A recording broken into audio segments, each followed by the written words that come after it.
దేవుని వాక్యం దేంతో పోల్చారు? దేవుని వాక్యం పాలతో పోల్చబడింది. మొదటి పేతురు రాసిన పత్రిక 2వ అధ్యాయం 1-2. దేవుని వాక్యం రొట్టెతో పోల్చబడింది. ద్వితీయోపదేశకాండం 8వ అధ్యాయం 3వ వచనం. దేవుని వాక్యం అన్నముతో పోల్చబడింది. మొదటి కొరింథీయులకు రాసిన పత్రిక 3వ అధ్యాయం 2వ వచనం. దేవుని వాక్యం తేనెతో పోల్చబడింది. కీర్తన గ్రంథం 19వ అధ్యాయం 10వ వచనం.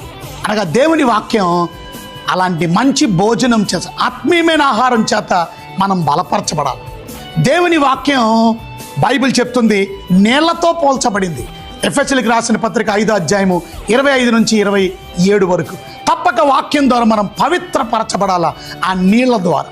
దేవుని వాక్యం అద్దముతో పోల్చబడింది. యాకోబు పత్రిక 1వ అధ్యాయము 22-23.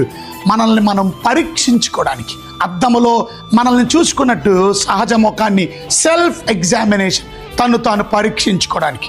దేవుని వాక్యం విత్తనముతో పోల్చబడింది. యాకోబు పత్రిక 1వ అధ్యాయం 18వ వచనం. మనకి నూతన జీవితాన్ని దేవుని వాక్యం ఇస్తుంది.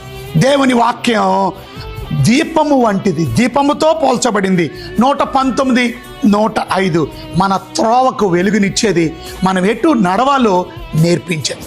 అట్టి వాక్యం ద్వారా మీ జీవితాన్ని దేవుడు నడిపించి తోడై ఉండి కాపాడునుగాక. God bless you.